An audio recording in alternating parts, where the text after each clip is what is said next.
안녕하십니까. 2021년 지역 인재 육성 스마트 베뉴 아카데미 9번째 강의를 맡은 대구경북연구원 권용석입니다. 스마트 도시의 각종 이론이라든가 그 다음에 사례들 이런 것들을 많이 배우셨을 텐데요.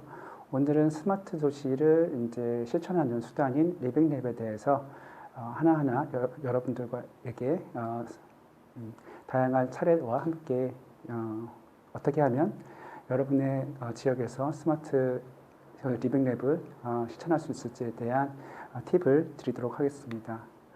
오늘 강의는 세 가지 꼭지로 구성되어 있습니다. 첫 번째로는 리빙랩의 의미, 그 다음에 사례에 대해서 여러분들께 소개해 드릴 거고요.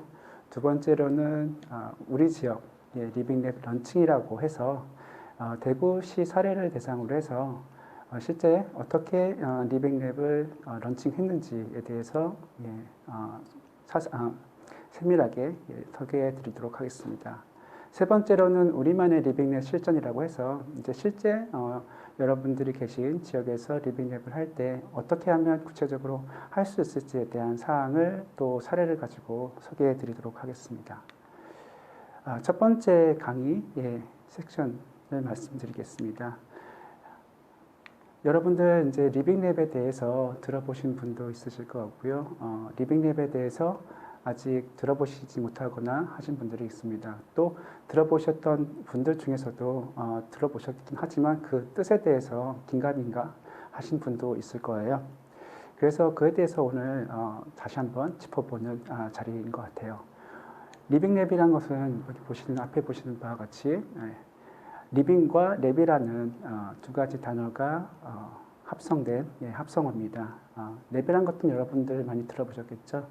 레보라토리에서 실험실, 연구실 이런 개념이고요. 리빙이란 말은 여러분들 워낙 이 말은 자주 쓰기 때문에 살아있는 이런 얘기겠죠. 그래서 살아있는 연구실, 실험실 이렇게 이해하면 좋을 것 같습니다. 우선 이거는 이제 개념적인 큰 틀에서의 설명이고요. 실제적으로 여러분들 리빙랩이라 하고 하면 여기 발표 자리에 보시는 바와 같이 신기술, 제품 개발, 새로운 정책들을 개발했을 때 이것들이 얼마나 현실에서 적용될 수 있을지를 테스트해보고 또한 테스트해보는 과정에서 또 문제점은 없는지 어떤 점이 또 개선되어야 될지를 바로바로 테스트해보고 수정하고 보완하는 그러한 실험장이라고 생각하면 좋을 것 같습니다. 이런 것들은 특히 이제 최근에는 도시재생이라든가 산업촉진 부분에서 4차 산업혁명 이런 거와 관련돼서 굉장히 빠르게 그리고 확산돼서 적용되고 있는데요. 그래서 이런 것들을 이제 사용자 주도 개방형 혁신 생태라고 합니다. 그러니까 공급자가 하는 게 아니라 공급자도 하지만 이제 실제로 사용자가 그런 제품들이라든가 정책들을 실제로 이용해보고 그에 대한 나름대로 후기라든가 그 다음에 개선 방안들을 역으로 제안함으로써 그것들이 이렇게 왔다 갔다 하면서 좀 다양한 정책들이 혁신적으로 아이디어들이 새롭게 유입될 수 있도록 하는 그러한 방법이라고 보시면 좋을 것 같아요. 리빙랩의 가치는 방금 설명드렸던 그 개념에서도 여러분들 이제 어느 정도 파악하셨을 거라고 생각되는데 우선 그 리빙랩의 가치를 설명하기 전에 저희가 이제 도시에다가 적용하려고 하지 않습니까? 이제 도시란 걸 우선 설명을 드릴게요. 도시는 여러분들 너무나 잘 아시는 바와 같이 시장 경제, 사람들이 모이는 곳이잖아요. 시장 경제 시스템이 기반으로 깔려 있고요. 그리고 그런 시장 경제에서 조율되거나 아니면 남들의 어떤 경쟁에 있어서의 어떤 편중 이런 것들을 또 조율해야 되는 또 행정 거버넌스가 또 있습니다. 이러한 두 가지 시스템이 동시에 그 상호작용하면서 작동하는 게 결국에는 도시라고 볼 수 있는데요. 그 점에서 봤을 때 다시 한번 그걸 유추해 보면 도시는 나름대로의 혁신 플랫폼으로서 작용할 수 있는 굉장히 중요한 우리의 삶에 있어서 굉장히 중요한 공간입니다.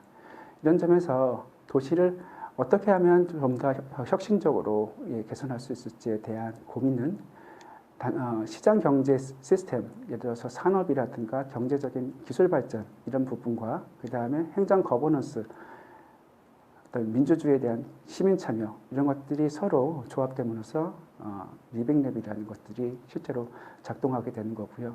이걸 역으로 생각해 보면 리빙랩은 수기 민주주의를 지원하고 그 다음에 도시 자체가 하나의 산업 플랫폼으로서 작동할 수 있도록 운영될 수 있도록 하는 어떤 수단으로서 저희가 이해할 수 있을 것 같습니다.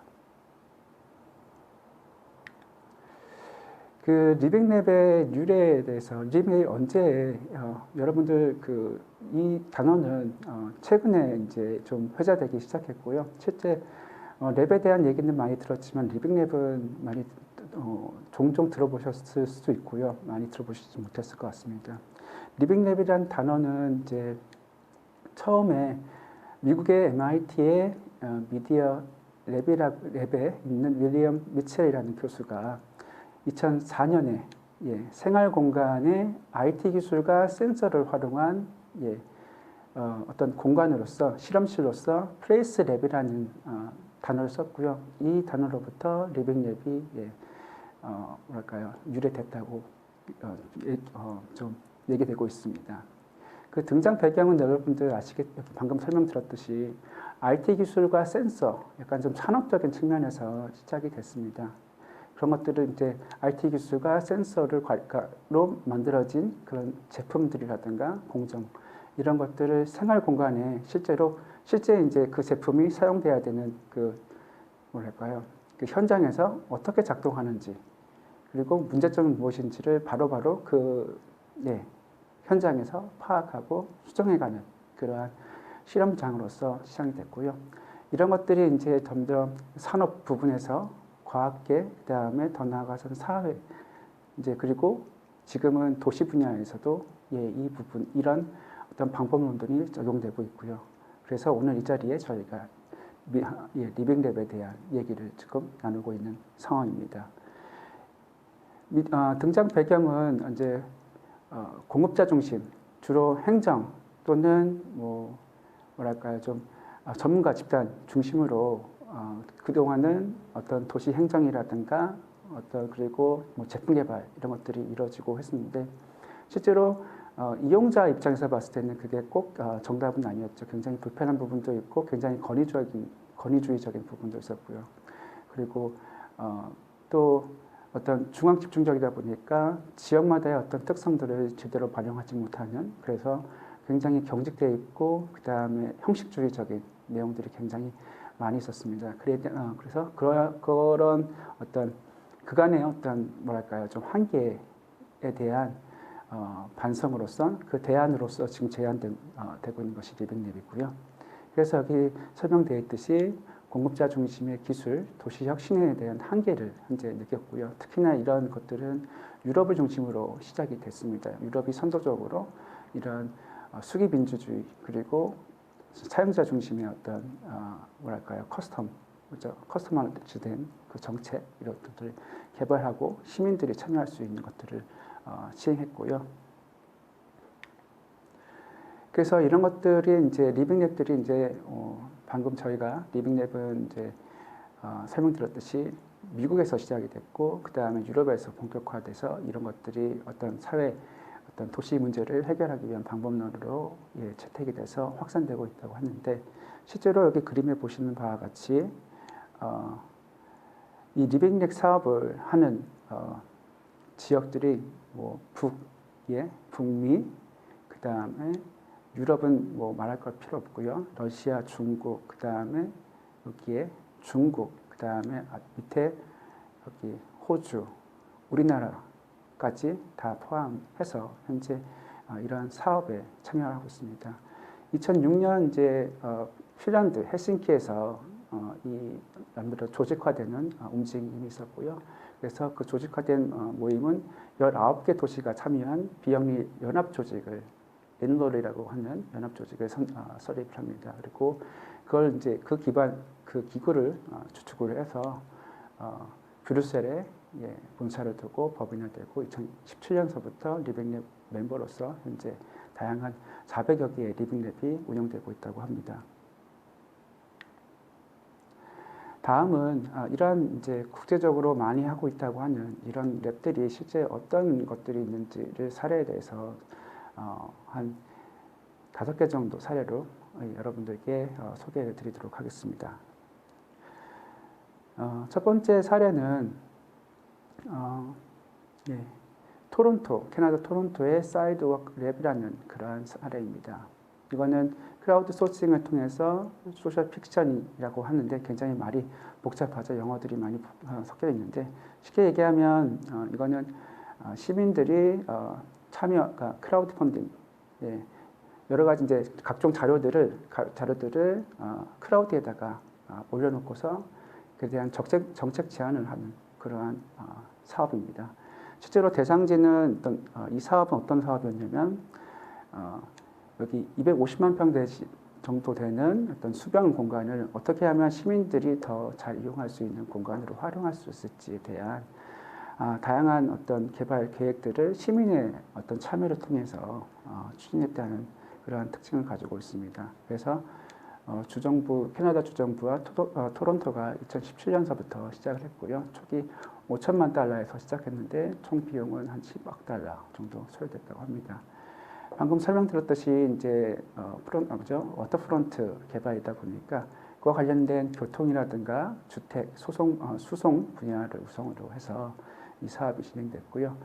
그리고 이때 이제 다양한 시민들의 의견을 수렴했는데 단순히 이제 항상 뭐 IT 기술뿐만 아니라 여기 엽서 등 기존에 있는 방식으로도 다양한 어떤 뭐랄까요, 시민의 의견을 수렴할 수 있도록 했다는 점에서 굉장히 좀 저희가 한번 참고해 볼 만한 사례인 것 같습니다.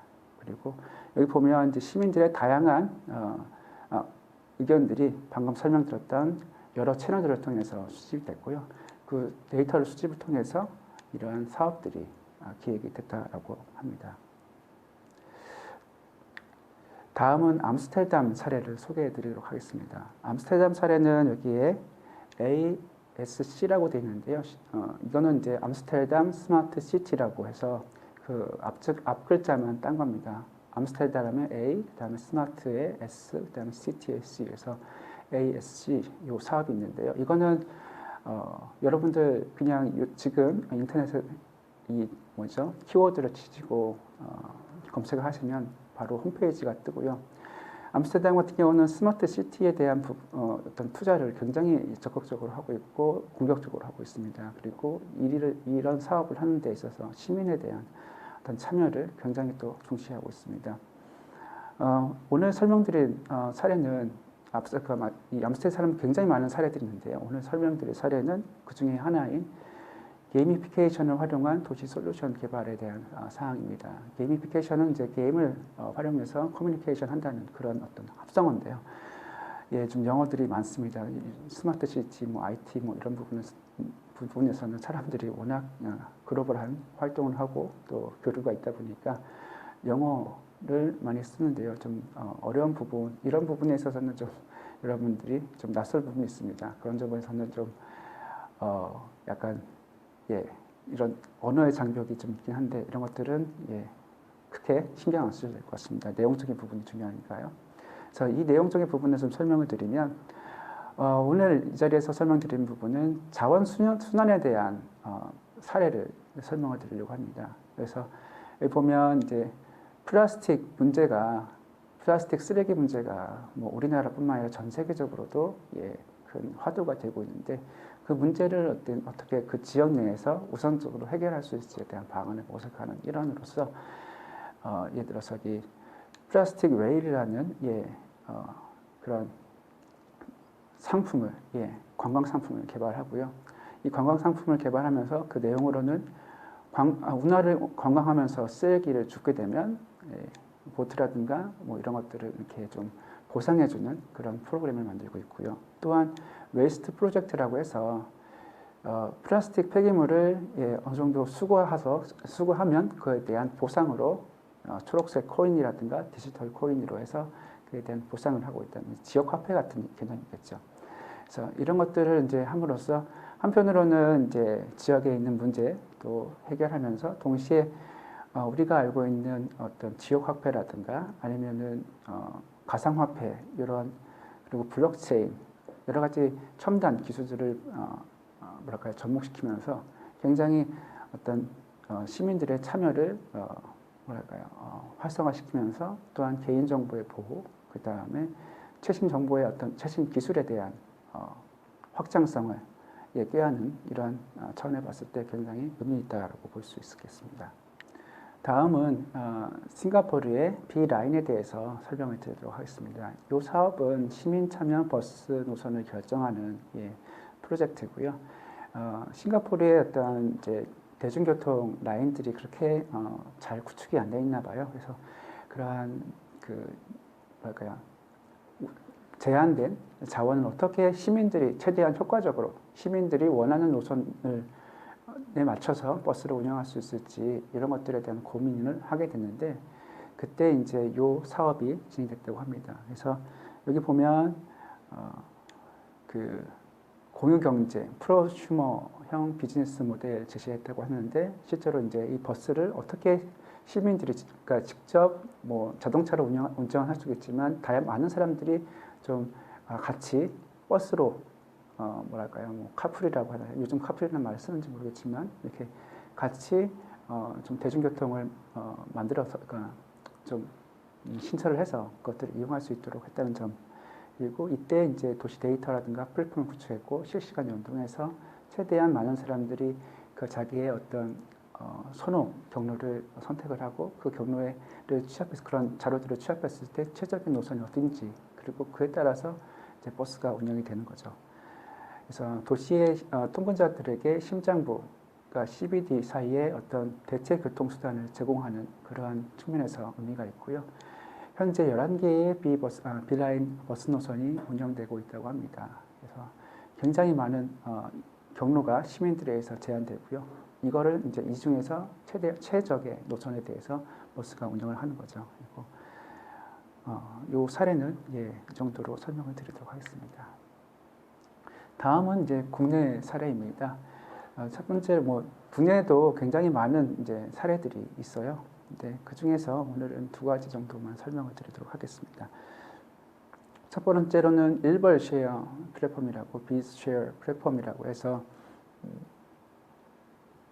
대전의 어운동에서 진행되었던 사례입니다.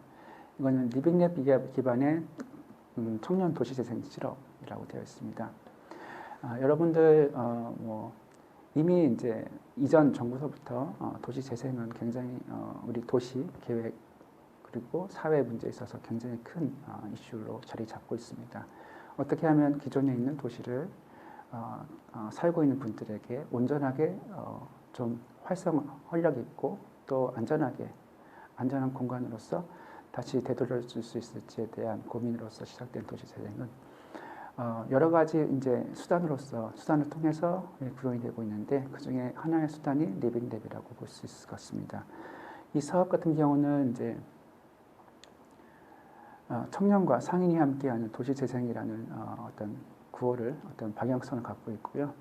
실제 2017년 도시 재생 유지 사업 공모에 우리 동네 살리기형으로 선정된 지역이고 이 사업의 일환으로서 여기 제가 설명드리는 일벌 쉐어 플랫폼이라는 것이 접목이 됐습니다. 그리고 이때 청년 상인과 그다음에 노인, 외국인 등 다양한 공동체가 협업을 했고요. 이때 이제 실제로 사업으로서 사업 내용으로서 구현된 것들은 이제 집수리 교실이라든가, 그다음에 우리 동네 문화 강좌, 그다음에 마을 관리, 사회적 협동조합 설립 등 다양한 사업들이 있었는데 여기 보시면 뭐 카쉐어링이라든가 커뮤니티 서점, 그다음에 브랜딩 컨설팅, DIY 공방, 그다음에 공유 주방 여러 가지 사업들이 실제로 이 작은 그 사업 대상지에서 이루어졌습니다. 그리고 이때 시민들이 특히 청년들이 이 사업에 직접 참여해서 어떻게 하면 이 지역에 대해서 활력을 살려줄 수 있을지 이런 내용들을 같이 고민했다는 점에서 여러분도 한번 참조해 보시면 좋을 것 같습니다. 다음은 마지막 사례이긴 한데요. 국내 사례이면서 오늘 이번 수업의 마지막 사례인데요. 성대골 에너지 전환 리빙랩이라는 사업입니다. 서울에서 진행된 사업이고요. 시민 참여형 에너지 자립마을을 만드는 그런 사업이었습니다.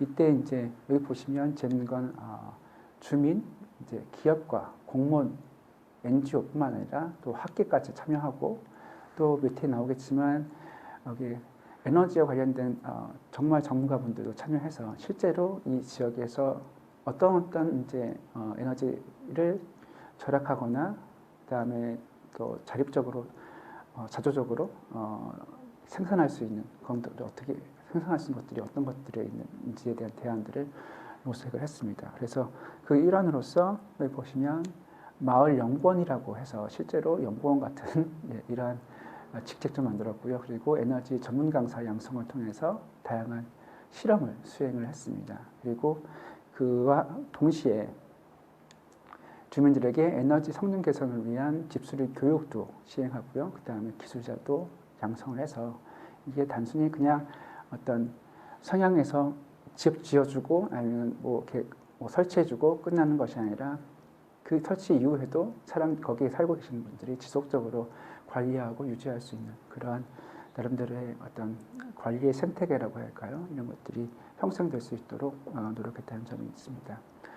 이상 오늘 첫 번째 소강의에서는 리빙랩의 어떤 개념이라든가 그 다음에 이것들이 어떤 가치를 가지고 만들어졌고 그 다음에 그게 어떤 형태로 현재 세계에서 확산돼서 운영되고 있는지 그리고 국내에서는 그런 것들이 실제 어떻게 적용되는지에 대해서 간단하게나마 여러분들에게 좀 이렇게 리빙랩은 이런 겁니다 하고 라는 그런 차원에서 간단하게 좀 설명을 드렸는데요. 두 번째 소강의에서는 실제로 대구시 사례를 통해서 그 리빙랩을 어떻게 기획하고 하는지에 대해서 이어서 설명을 드리도록 하겠습니다. 이제 두 번째 소강의 우리 지역 리빙랩 런칭하기라는 주제로 해서 여러분들께 앞서 설명드렸던 리빙랩의 여러 가지 사항들이 있었는데 그것들을 실제 지역에서 어떻게 적용할 수 있을지에 대한 전체적인 흐름에 대해서 설명을 드리도록 하겠습니다. 이렇게 한번 들으시면 우리 지역에도 이렇게 한번 기획해보면 좋겠다라는 나름대로의 좀 동기부여가 되지 않을까라는 차원에서 기획을 했고요. 한번 들어보시고 또 여러분들 혹시라도 질문사항이라든가 이것은 나중에 또 질문해 주시면 좋을 것 같습니다. 리빙랩은 크게 세 단계로 진행이 됩니다. 이게 단순히 사람 모아서 시민들 모아서 이렇게 합시다 이렇게 하고 끝나는 게 아니라요. 나름대로의 절차가 필요하고요. 그 절차마다의 나름대로의 해야 할 일들이 있죠. 여기 보시는 바와 같이 첫 번째 이렇게 크게 리빙랩은 세 단계로 세 가지의 어떤 구분된 과정을 거쳐서 진행이 되는데요. 첫 번째로는 우리 지역의 문제가 무엇인지에 대한 문제 정의가 있어야 됩니다. 도대체 우리가 왜 이렇게 리빙랩이라고 하는 어떤 수단이 필요한지 목적이 있어야 될 거 아니에요. 목적을 명확하게 하는 문제 정의, 문제가 무엇인가 이게 첫 번째 단계고요. 두 번째 단계는 그럼 그 문제에 대해서 그럼 어떻게 그 문제를 해결할 수 있을지 그 문제에 대한 답을 찾는 과정이 필요하잖아요. 그래서 그 답을 찾는 대안의 작성 및 보완에 대한 게 두 번째 단계이고요. 그 다음에 그 대안을 이제 찾았다 하면 그러면은 그 대안이 얼마나 효과가 있었는지 그 다음에 어떤 부분을 개선해야 될지에 대한 평가 또는 수정 보완 작업이 필요하겠습니다. 피드백 작업이 필요하겠죠. 그래서 대안의 적용 및 평가 이게 마지막 단계로 해서 총 3단계로 진행이 되고요. 이것들을 실제로 이제 더 세부적으로 쪼개면 여기 밑에 보시는 바와 같이 문제의식, 서비스 구성 이렇게 굉장히 복잡한 내용들이 설계 도면으로 이렇게 그려질 수 있을 것 같아요. 오늘은 좀 간단하게 해서 여기 보시면 밑에 문제의식, 서비스 기획 이런 프로세스를 중심으로 해서 간단한 걸 해서 대구시 사례를 가지고 대구시가 어떻게 리빙랩이라는 수단을 잘이라기보다는 어떻게 접목하고 있는지 여러분들이 한번 보시면서 엿보면서 우리 지역에는 이렇게 적용했으면 좋겠다라고 나름대로 힌트를 얻을 수 있을 것 같습니다.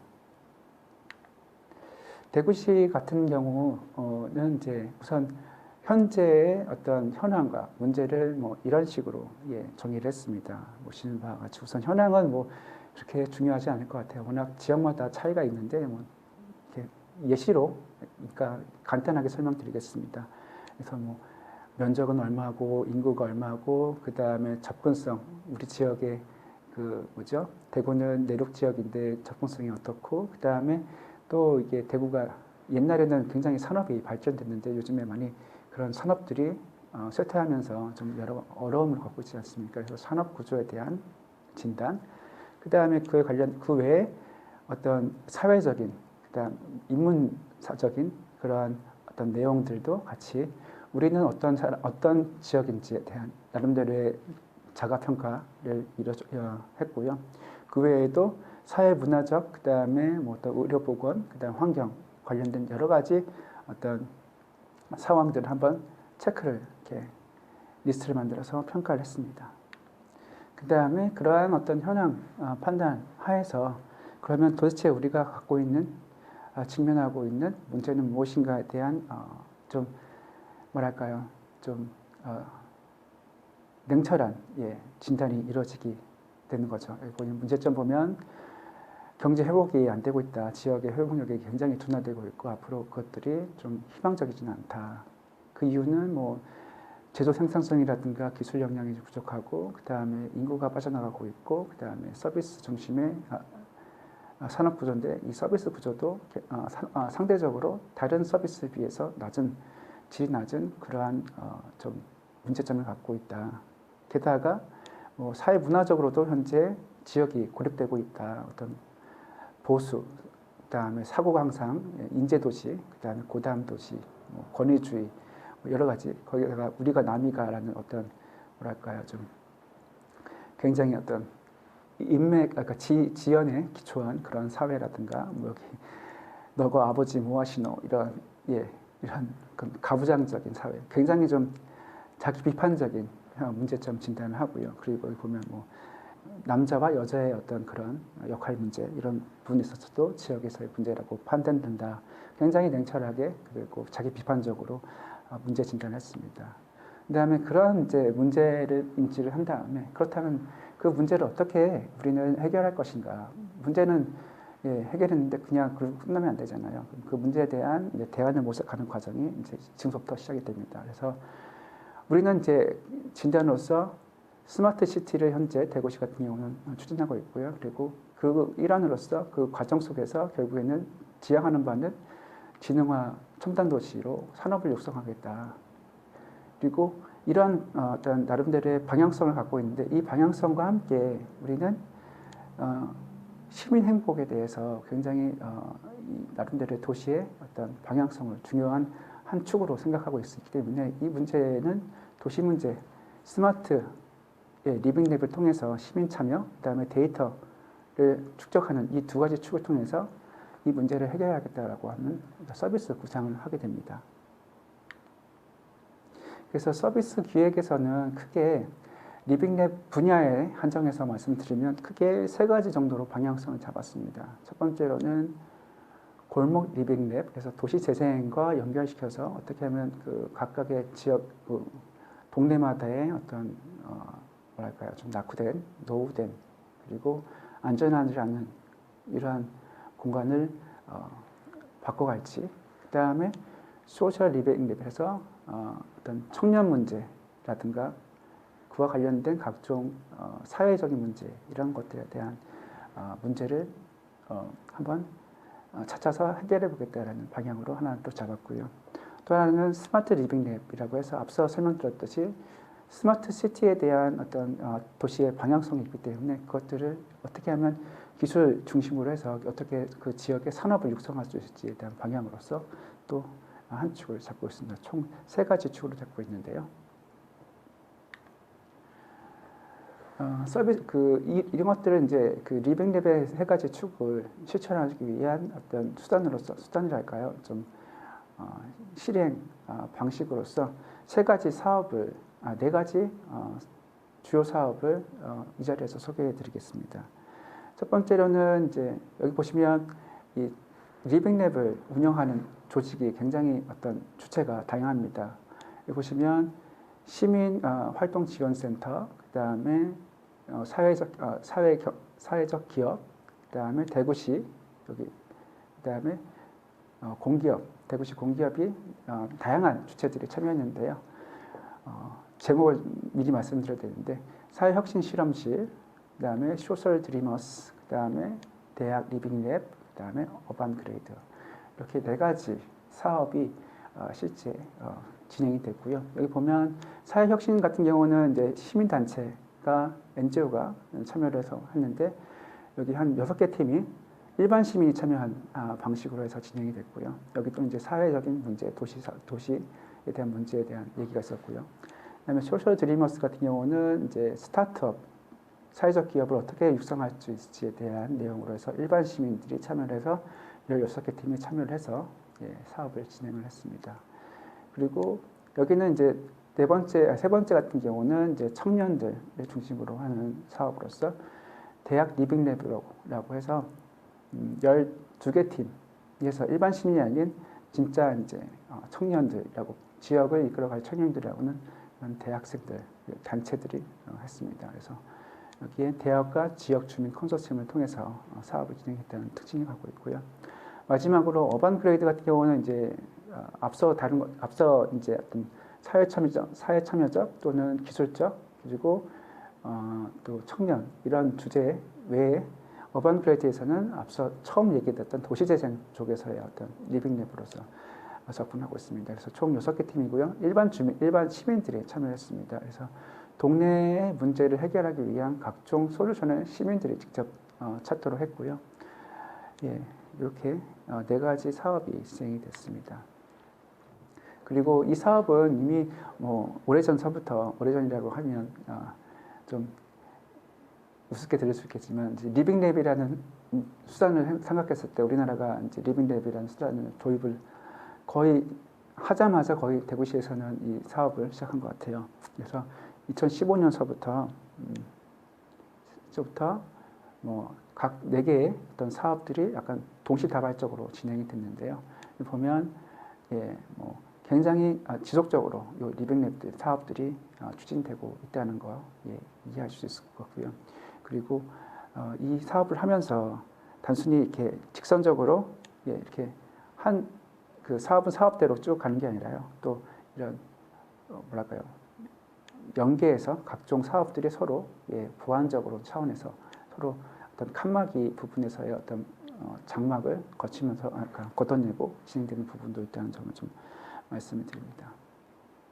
그래서 이렇게 이제 실제로 대구시 같은 경우는 리빙랩 사업을 단열에 거쳐서 지속적으로 추진하고 있는데 그렇다면 이제 실제로 어떤 사업들이 발굴됐는지에 대한 점이 좀 궁금하실 것 같아요. 하나의 사례를 그냥 샘플로 말씀을 드리면 여기 보시는 바와 같이 이 사업은 이제 2017년에 대구 청년 소셜 리빙랩 사업을 통해서 발굴된 사업인데요. 이거는 이제 미혼모를 대상으로 해서 미혼모들이 지역에 계신 젊은 미혼모분들이 어떻게 하면 자립해서 지역에 안착하고 착근해서 살 수 있을지에 대한 솔루션을 나름대로 시민들이 그 자기의 입장에서 비춰봐서 만들어낸 사업입니다. 그래서 여기 보면 활동을 보면 미혼모들을 위한 공간 조성 그리고 그분들의 심리 상담 굉장히 중요한 부분이죠. 그리고 그분들의 경제적인 안정을 또 도모하기 위해서 쉐어 마켓 같은 그러한 경제적인 자립 수단도 모색을 했고요. 그리고 또한 이제 그분들이 지역에서 앞서 말씀드렸지만 대구라는 지역이 굉장히 좀 보수적인 지역인데 그런 보수적인 어떤 시선으로 인해서 미혼모들이 굉장히 어렵게 살고 있는데 그런 사회 인식에 대한 부분들도 굉장히 중요하다고 판단이 돼서 사회 미혼모에 대한 사회 인식을 개선하기 위한 사업들도 진행이 됐습니다. 그래서 그 결과물로 보면 뭐 심리 안정뿐만 아니라 뭐 자립 의지를 개선했다든가, 그다음에 쉐어 마케팅을 통해서 어떤 비즈니스 모델을 발굴했고요. 또 여기는 없지만 또 지역 사회에서의 어떤 미혼모들의 어떤 사회적인 입지도 좀 더 개선될 수 있는 여지를 마련했다라는 점이 있습니다. 여기 보면 그러한 실제 프로스베베에서 만들었던 쉐어 마켓이 어떤지 이런 사진들도 볼 수가 있습니다. 이러한 사업들을 굉장히 많은 사업들을 실제로 발굴했고요. 그런 사업을 발굴한 과정 속에서 또 나름대로의 지역이 어떻게 변했으면 좋을지에 대한 목표도 있었을 거고요. 그 다음에 뭐랄까요, 좀 이런 것들 목표들이 있었을 것입니다. 그래서 어떤 사회로 갔으면 좋겠는지에 대한 뭐 어떤 방향성도 있었을 거고요. 그래서 여기 보시는 바와 같이 대구시 같은 경우는 전체적으로 이런 리빙랩 사업을 했을 때 이것들을 다 종합했을 때 어떤 효과가 있을 것인지, 지역사회에 미치는 효과가 어떤 것인지에 대해서 한번 좀 정리를 해봤다고 합니다. 그래서 그 정리된 내용을 소개해드리면, 대구시 같은 경우는 이 리빙랩 사업을 해서 2018년서부터 2022년까지, 그러니까 앞으로 진행된 내용까지 다 포함된 겁니다. 그래서 614억을 투자했거나, 그리고 그 분야는 분야별로 정리하자면 교통, 안전, 도시 행정, 지자체 과제, 이렇게 좀 4가지 분야로 할 수 있을 거고요. 그리고 이 4분야별로 나름대로의 어떤 목표치, 앞으로 이 사업을 했을 때 이 정도의 어떤 효과를 보겠다라고 하는 게 다음과 같습니다. 스마트 파킹이라든가 모빌리티 활성화 측면에서 봤을 때 대중교통 부담률을 10% 상향하고 불법 주정차 부분을 10% 감소하겠다. 그리고 뭐 안전 같은 경우는 수재의 재산 피해를 20% 경감하고 골든타임 도착률을 60% 감소시켜서 긴급의 군안이라든가 이런 부분에 있어서 시민들의 어떤 안전을 담보하겠다라는 내용이 있습니다. 그래서 이러한 이제 각각에 대한 목표를 설정하고 그에 대한 그 방향성을 가지고 각각의 사업들이 좀 이렇게 산발적으로 되는 것도 있긴 하겠지만 최대한 어떤 방향성을 가지고 진행될 수 있도록 좀 유도하고 있다는 점을 좀 설명을 드리고요. 이 정도로 해서 오늘 대구시의 사례를 통해서 리빙랩 사업이 지역에서 어떻게 지역 문제 해결에 있어서 활용될 수 있는지 전체적인 큰 그림을 설명을 드렸습니다. 여러분들 이제 보시면 아시겠지만 굉장히 많은 뭐랄까요, 과정, 그다음에 시행착오를 통해서 이런 사업들이 진행이 되고, 또한 어느 특정 부분에 있어서는 시민의 어떤 참여도 중요하지만 나름대로의 어떤 시나 어떤 행정하신 그리고 전문가분들의 어떤 참여, 이런 부분도 굉장히 중요하다는 걸 잊으면 안 될 것 같고요. 그 점에서 여러분들의 역할을 어떻게 설정할지에 대한 고민을 같이 이 자리를 통해서 해보시면 좋을 것 같습니다. 그러면은 2번째 강의를 이렇게 마치도록 하겠습니다. 고맙습니다. 안녕하세요. 예, 3번째 소강의 우리만의 리빙랩 실전이라는 제목을 가지고 여러분들에게 지역에서 어떻게 하면 리빙랩 그 사업을 더 구체적으로 할 수 있을지에 대한 좀 세부적인 사항들을, 그러니까 현장의 어떤 모습들을 좀 보여드리려고 합니다. 첫 번째 강의에서는 뭐 이론에 대한, 2번째 강의에서는 전체적으로 어떻게 리빙랩을 지역 차원에서 기획하고 그 다음에 적용할 수 있을지에 대한 사항을 말씀드렸다면, 오늘 이 자리는 서비스 도출형 리빙랩 사례라는 사례 하나를 통해서, 이 사례를 통해서 처음부터 끝까지 어떻게 그 사업이 진행되는지를 보여드리면 여러분들이 이렇게 할 수 있겠구나라는 나름대로의 좀 판단이 있지 않을까라는 차원에서 이 사례를 가지고 리빙랩 실전이라는 주제로 설명을 드리도록 하겠습니다. 이 사업은 이제 이 사업에 대해서 우선 저희가 대상으로 하고 있는 사업에 대해서 설명드리면 그 시민들이 지역의 문제, 그러니까 어떤 주제가 정해지지는 않았어요. 그래서 주제가 정해지지는 않았고 지역에 있는 문제에 대해서 각자 나름대로의 어떤 시민들이 자유로운 의견 교환, 그 다음에 그간의 어떤 문제 의식들을 공유하면서 문제를 규정하고 그 문제에 대해서 어떻게 기술적인 어떤 뭐랄까 도움이라든가 이걸 통해서 해결할 수 있을지에 대한 하나의 어떤 열린 리빙 랩이라고 이해하시면 좋을 것 같아요. 그래서 보시면 지역 현안을 스스로 발굴하고 그 해결책을 함께 학습하면서 찾는 그러한 목적으로 수행이 됐는데 여기서 이 사업 같은 경우는 이제 시민들로 이루어진 분과를 구성하고요. 그리고 그분들이 이제 공유를 얘기를 하면서 문제점들을 발굴하고 그리고 그 문제점에 대한 대안을 각자 참여하시는 분들이 기술의 전문가분들의 도움을 통해서 각자 구현해가는 그러한 프로젝트였습니다. 이 프로젝트에는 총 54명 정도의 시민분들이 참여했고요. 그리고 이분들을 11분의 전문가분들이 동행했습니다. 보시면 아시겠지만 이렇게 라운드 테이블을 만들어서 시민들이 자유롭게 만나서 그에 대한 각자의 문제, 지역의 문제들을 논의할 수 있고 그것들을 좀 취합 정리하는 그리고 그다음에 주변에 있는 전문가들이 어떤 조언해주는 방식으로 진행되는데요. 첫 번째 이제 아까 두 번째 소강에서 말씀드린 것처럼 이 리빙랩도 나름대로 절차를 따라서 진행된다고 했는데 이것도 절차에 따라서 진행됐습니다. 그래서 그 첫 번째 현황 및 문제점 진단을 보시면 나름대로 이렇게 구조화돼서 정리가 되어 있는데 앞서 보셨던 그림을 보시면 아시겠지만 굉장히 뭐랄까요 좀 혼잡스럽고 그 다음에 좀 열려 있는 주제로 해서 막 왔다 갔다 하는데 이제 그런 문제들을 이제 쉽게 정리를 해야겠죠. 갈무리를 해서 도대체 시민들이 주로 많이 갖고 있는 문제점은 무엇이고 그것들을 묶었을 때 가장 문제가 되는 게 무엇인지 그리고 어떤 것들은 상대적으로 좀 적은지 그리고 어떤 문제가 어떤 문제와 서로 연관되어 있는지 그 문제를 같이 해결할 수 있는지 아니면 각자 따로 해결해야 되는지 이런 것들을 판단하기 위한 그런 과정인 것 같습니다.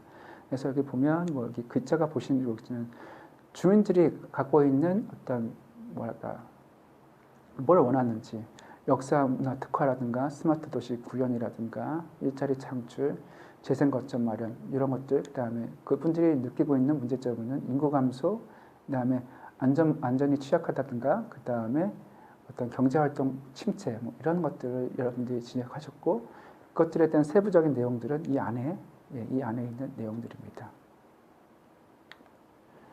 그리고 그에 따라서 문제 정의에 따라서 그렇다면 그 문제를 어떤 식으로 해결해야 될지 대안을 이제 모색하게 되는데 그때 이제 사람들이 또 나름대로의 그런 문제에 대해서는 이렇게 해결해 보면 어떨까라는 또 대안을 같이 제시를 하시는 거죠. 그래서 시민 분과 회의를 통해서 주제별 개발 계획 어떤 개발 서비스를 시민들이 우선 뭐랄까요 백지 상태에서 그냥 던지는 겁니다. 던져 놓는 거죠. 그래서 예를 들어서 여기 보면 포스트잇에다가 각자 생각하는 것들을 정리하고요. 그 다음에 그 외에도 뭐랄까요 개방형 설문지를 사용해서 교통혼잡 안내 서비스라든가 스쿨존 보행 안전 서비스라든가 안심 위치 서비스라든가 각종 다양한 서비스에 대한 시민들의 대안들을 아니면 이렇게 했으면 좋겠다 희망사항들을 담아내게 됩니다. 그리고 이런 희망사항들 또는 이런 방향성 또는 아니면 시민들 중에서도 굉장히 항상 일반 시민뿐만 아니라 시민들에도 전문가분들이 계시잖아요. 그런 시민 전문가분들께서도 다양한 의견을 주시고 그에 따라서 이렇게 정리가 되는 겁니다. 그리고 그 정리된 서비스들은 정리된 내용들은 전문가분들의 또 조언을 통해서 이런 식으로 서비스화할 수 있겠다라고 해서 약간 좀 뭐랄까요 그 정제되고요. 그 정제된 서비스 내용이 이렇게 보시는 바와 같이 다양한 기능들로 이제 좀 표현이 되고요. 이제 정리가 되고요. 그리고 이거를 바탕으로 또 한번 시민들이 그러면 그러한 기능들을 시민들은 어떻게 생각하는지에 대해서 또 설문을 또 다시 한번 피드백을 거치게 됩니다. 그래서 우선 서비스, 이 지역에서는 다양한 서비스들이 시민들이 이만큼의 많은 것들을 이제 요청했는데 이런 것들이 필요하다라고 얘기했고 또는 이런 것들을 하다 보면 또 이런 것들이 부가 서비스도 있을 것 같다고 해서 전문가도 제안을 하고 해서 많은 서비스들이 리스트가 만들어졌는데 그 리스트를 다 할 수는 없잖아요. 뭐 예산이라든가 인력이라든가 또 기간도 있고요. 그리고 공간적인 한계도 있으니까 다양한 어떤 제약 요소에서 현재 그러면 가장 우선적으로 해야 될 것이 무엇인지에 대해서 또 시민들의 의견을 통해서 여기 보면 기술적 타당성이라든가 그다음에 시민들이 원하는 뭐 그죠? 이런 우선순위를 가지고 선호도 이렇게 해서 설정을 해서 우선 서비스를 설정을 하고요. 그리고 그 우선 서비스를 바탕으로 해서 사업들이 이제 실제로 실행이 됩니다. 여기 보시면 리빙랩 운영 검증 보시면 여기 실제 교통 혼잡 안내 서비스라든가 이게 이제 정리한 겁니다. 다양한 이제 시민 요청 사항이 있는데 그것들을 딱 취합해 보니 총 하나, 둘, 셋, 넷, 다 6개. 6개의 서비스로 저희는 취합을 할 수 있고 실제 이제 각종 6개의 서비스 중에서 기능들을 좀 정리해 보면 예를 들어서 교통 혼잡 서비스는 8개 기능이 제한되어 있고 뭐 스마트 미러 서비스는 9개 정도 그다음 스쿨존 보행 안전 서비스 같은 경우는 8개 정도 굉장히 여러 가지 서비스들이 제한이 됐고요. 그리고 앞서 설명드렸던 우선순위에 따라서 이제 적용 것들이 또 결정이 돼서 예를 들어서 교통 혼잡 안내 서비스 같은 경우는 8개가 제한됐는데 우선순위에 따라서 우선 3개만 적용돼서 적용 비율은 거의 40% 정도 되는 것도 있고요.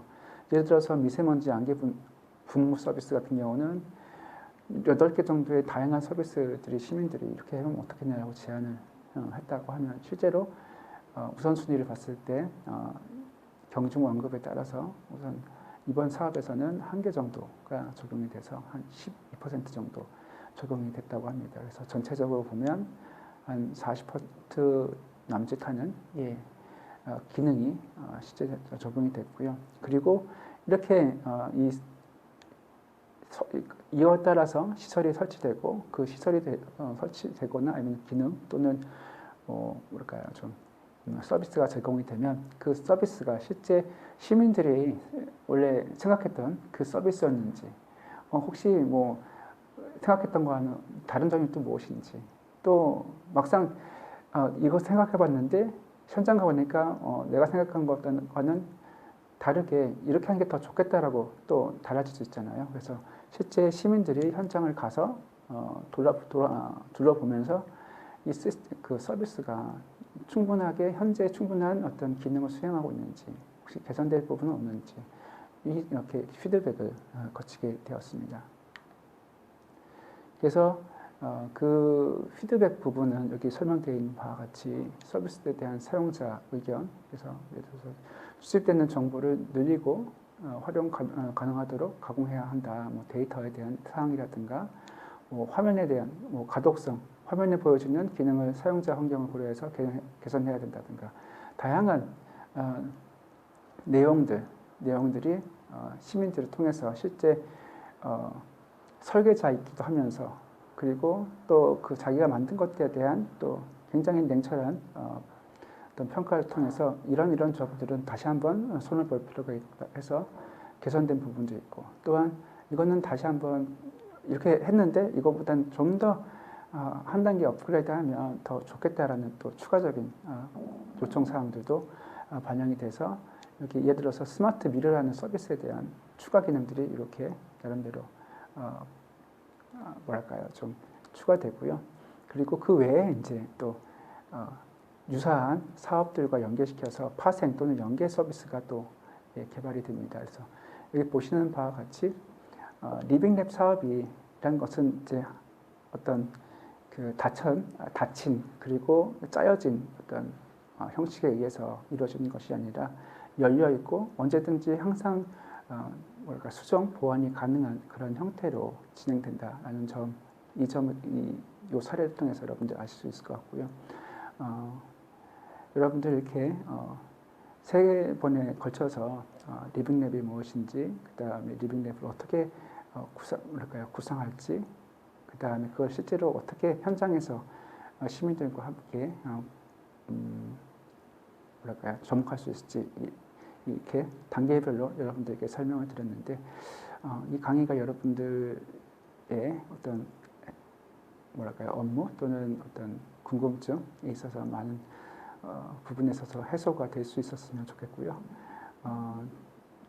궁금한 사항이라든가 이런 것들은 나중에 이런 메일이라든가 이런 걸 통해서 제가 설명할 수 있도록 하겠습니다. 경청해 주셔서 감사합니다.